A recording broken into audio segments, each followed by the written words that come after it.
La Fórmula 1 es aburrida para muchos y a veces incluso para nosotros los aficionados, pero carreras como Sakir se van a recordar por décadas.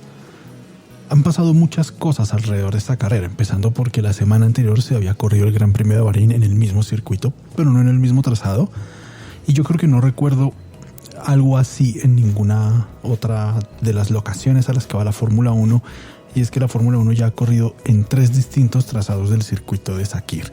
Ahí les voy a dejar esa pequeña inquietud para que los resuelvan. Y este circuito, que era el circuito más externo del autódromo, pues nos ha traído una carrera inolvidable.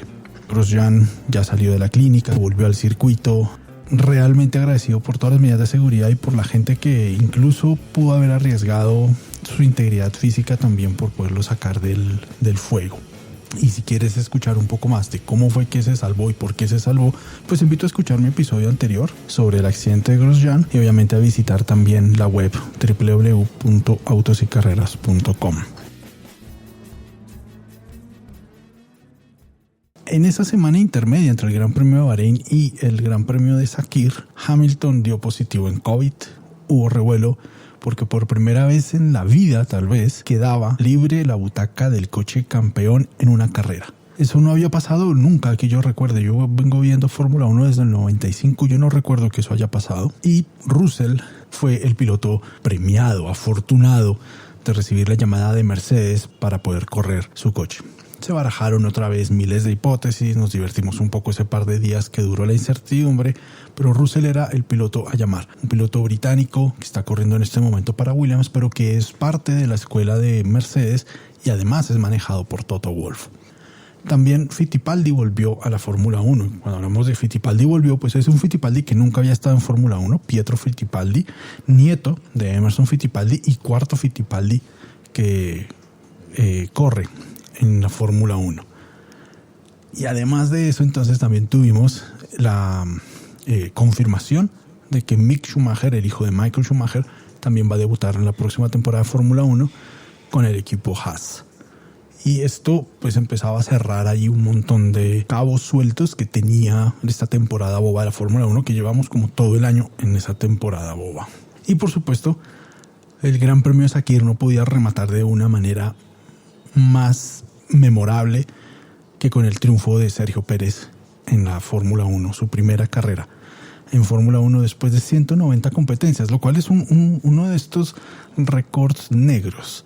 El piloto que más tiempo había tardado en conseguir su primera victoria, pues se había demorado 130 carreras, era Mark Webber, y ahora después de 190 carreras y casi 10 años, Sergio Pérez completa ese pedacito que le hacía falta de su carrera en Fórmula 1.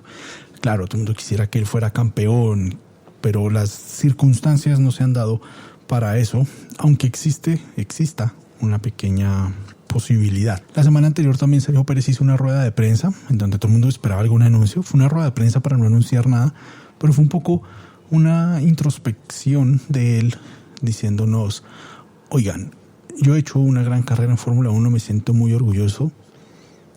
Queda todavía al aire libre esta opción de correr para Red Bull el próximo año, pero ellos no han tomado una decisión y no la van a tomar pronto.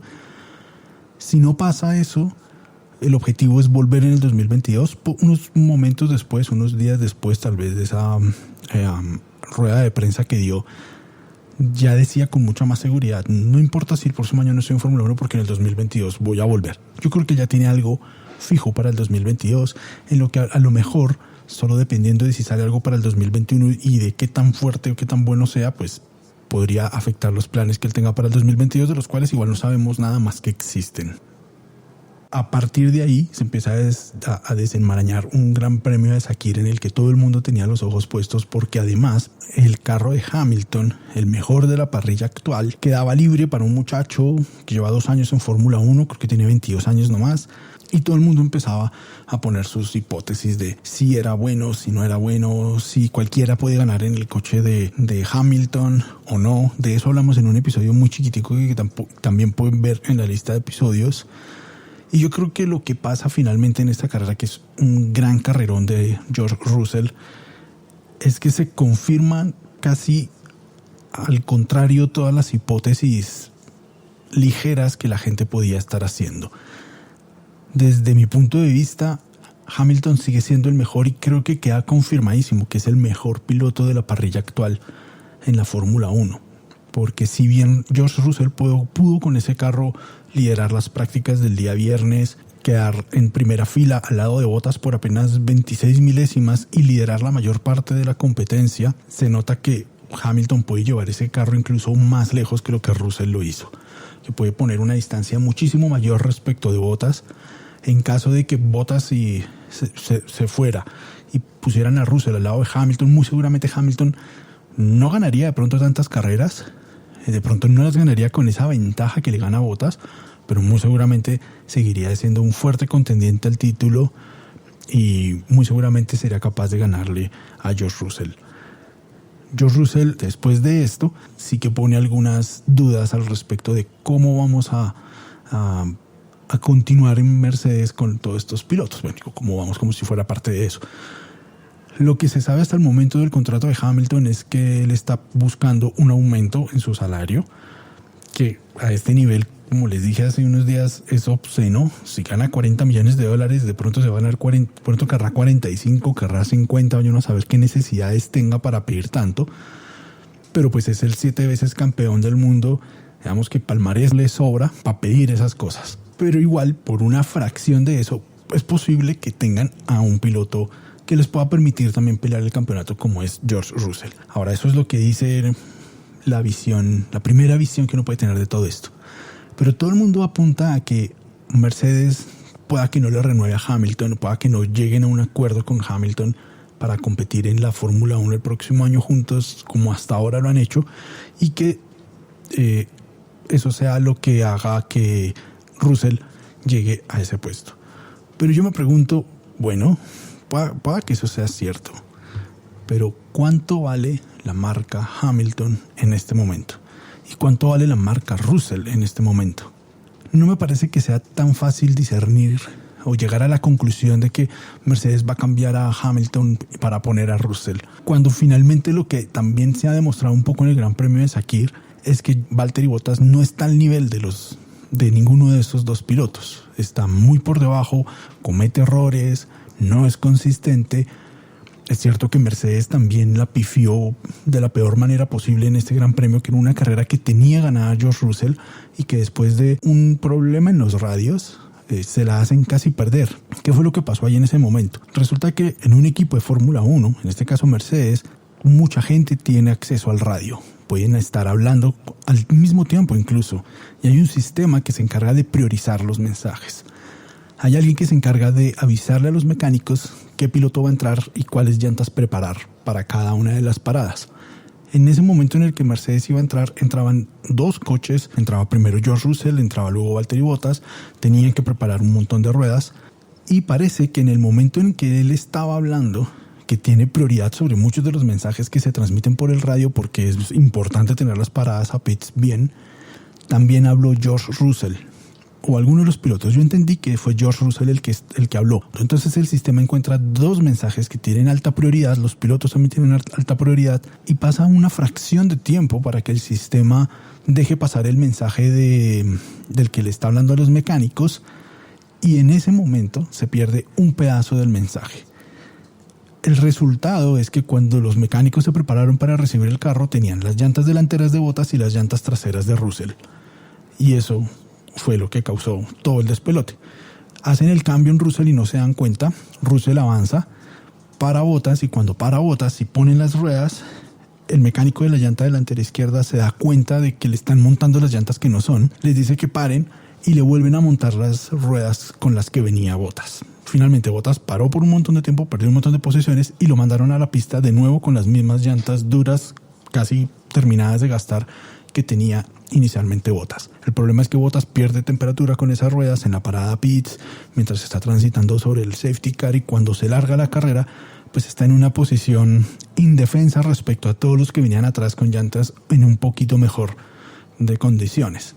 Tienen que volver a hacer parar a Russell, que después de la primera parada había quedado igual primero, como era el plan inicial, para volverle a cambiar las llantas delanteras y ponerle las que él de verdad necesitaba.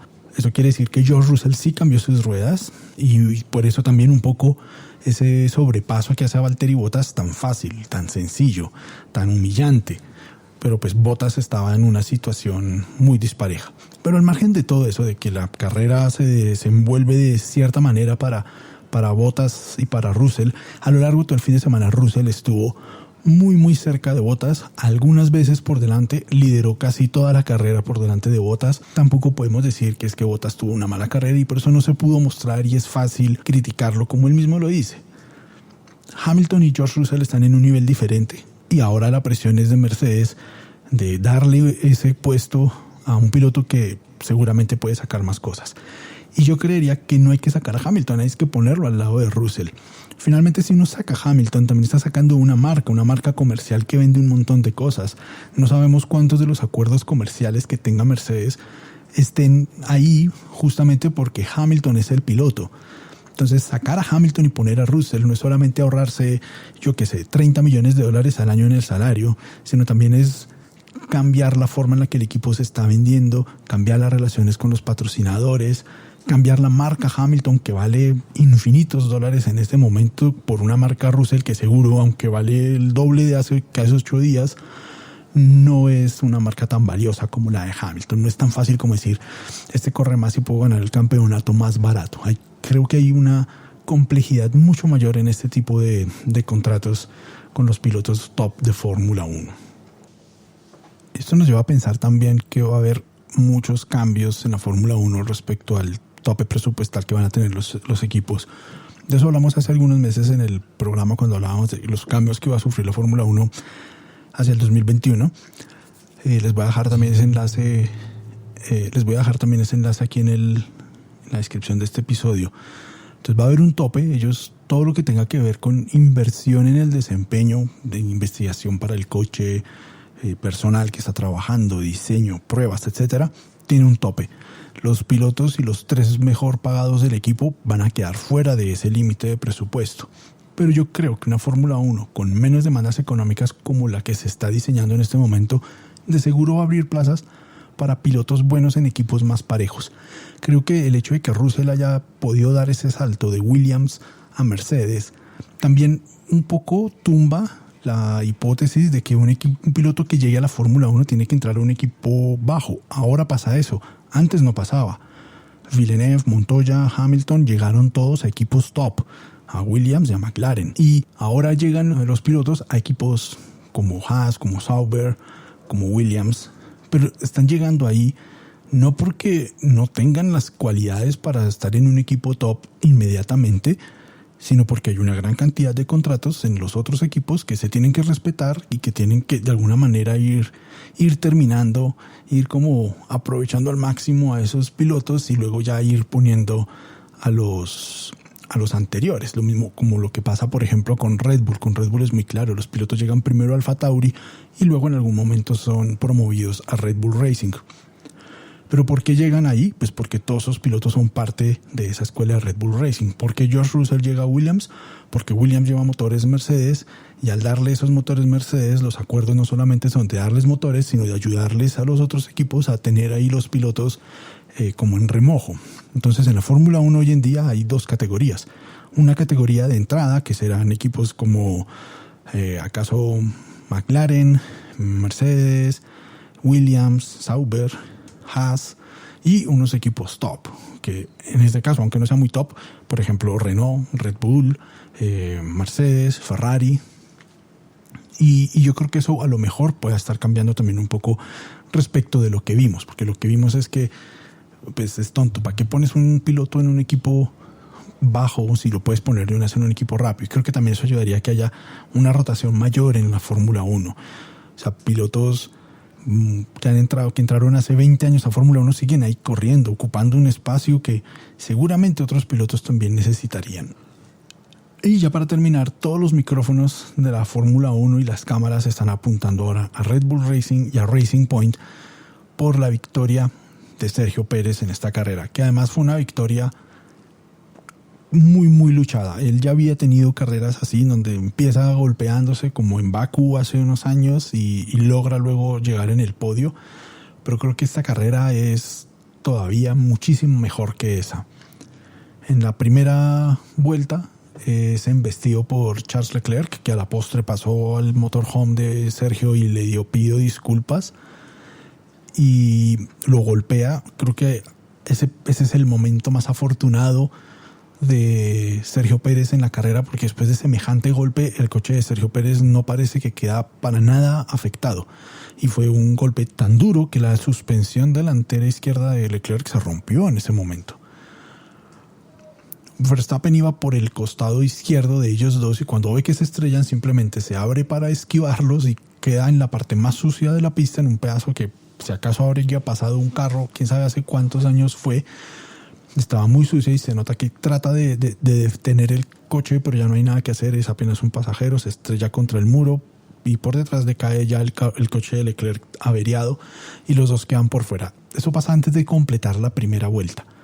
Eso quiere decir que de 20 pilotos en la primera vuelta solo quedan 18, y el 18 es Sergio Pérez, que tiene que entrar a pits y cambiar las ruedas. Había entrado con llantas suaves en la carrera porque con eso había clasificado, y en ese momento le ponen unas llantas medias. Y ahí en adelante es una recuperación voraz. Después de que sale el pace car, en cuestión de 3 vueltas ya iba 12. En un momentico ya entraba a los puntos y empezó a recuperar en 30 vueltas. O sea, uno dice, son 87 vueltas, pero no fueron 87 vueltas para ir del último al primero. Las primeras 10 vueltas fueron en safety car. Para la vuelta 45... para la vuelta 45 Sergio Pérez ya había alcanzado a Stroll y lo había pasado y se ubicaba tercero en ese momento. Y ahí es cuando hace su primera parada, su segunda parada realmente, cambia ruedas, sale más o menos noveno, creo que fue, o décimo, y cuando los otros vuelven a entrar a pits, él vuelve a subir, pasa un par de carros y queda tercero otra vez detrás de los Mercedes. Después viene la debacle en el pit de Mercedes. George Russell arranca quinto después de del último safety car, que más o menos se retira faltando 20 vueltas para el final. Y en esas 10 o 12 vueltas que siguen, George Russell pues tiene unas llantas buenas, tiene un carro perfecto para él. Bueno, no perfecto, el tipo iba como que súper incómodo adentro porque él es mucho más alto que los pilotos actuales de Mercedes, y los ajustes que hicieron, pues bueno, le dieron algo de espacio, pero no tanto. Y logra subir hasta el segundo lugar, queda más o menos a 3 segundos de Pérez y empieza a recortarle. Inicialmente le recorta muy rápido, queda más o menos a más de 2 segundos para las últimas vueltas, pero ahí se mantiene varias vueltas hasta que el carro resulta que está pinchado, lo llaman de pits y dicen tenemos una pinchadura en la llanta trasera y toca cambiarla. Se cree que se pinchó por algunos pedazos que de pronto quedaron del alerón de Aitken, que era el que había provocado ese último safety car. Y ya con Russell en pits y con más de 10 segundos de ventaja sobre el segundo, Sergio Pérez iba rumbo a una victoria fija, asegurada. Lo único que faltaba esperar era que ese carro aguantara, y era un nerviosismo justificado. Hace 8 días Race Point había sufrió un volcamiento de Lance Stroll y una quemadura de una parte del motor, de uno de los motores eléctricos del coche de Sergio Pérez, y no tenían los repuestos en Bahrein, no tenían suficientes repuestos para preparar los dos coches, y les tocó mandar el avión privado del equipo, del dueño del equipo, a Inglaterra para cargarlo con los repuestos y traerlos, porque bueno, un avión en estos momentos tampoco se prepara tan fácil ni tan rápido. Y bueno, la Fórmula 1 tiene también estas excentricidades, pero pudieron traer las partes desde Inglaterra para poder armar el carro en apenas un par de días y poder tener los dos coches en pista. Así que en esas últimas vueltas también estaba ese fantasma de Bahrein, en donde faltando 3 vueltas, Sergio Pérez perdía un podio fijo en la tercera posición. Esta vez iba liderando y logra pasar la meta en primer lugar después de 190 carreras, 50 años después de la última victoria de un mexicano en Fórmula 1 en el circuito de Spa en Bélgica. Sergio Pérez se alzaba con toda contundencia con una victoria que en verdad se merecía. El Gran Premio de Sakir fue la penúltima carrera de este año y pueda que sea también la penúltima carrera de Sergio Pérez. Sin embargo, toda esta alegría, toda esta emoción de Sergio Pérez con su hijo, de Todos los mexicanos incluso salieron a las calles a celebrar en medio de la pandemia este triunfo importante para su país, para su deporte. Es lo que vamos a recordar de Sakir de aquí en adelante. El debut de Fittipaldi y de Aitken en la Fórmula 1, este extraño caso que le permite a George Russell correr con el auto del campeón del mundo Lewis Hamilton, una carrera que tiene todos los ingredientes para que en 10 años sigamos hablando del Gran Premio de Sakir, una carrera que muy seguramente solo se habrá corrido una vez, gracias también a esta temporada pandémica. Yo soy Ricker Silva. Autos y Carreras se graba en la Sala Fanáticas en Bogotá y tú lo puedes escuchar en Podimo, en Apple Podcast o en tu aplicación de podcast favorita. Muy seguramente el próximo episodio será el último después de la carrera en Abu Dhabi y vamos a hablar de cómo cierra la Fórmula 1 que se nos viene para el próximo año.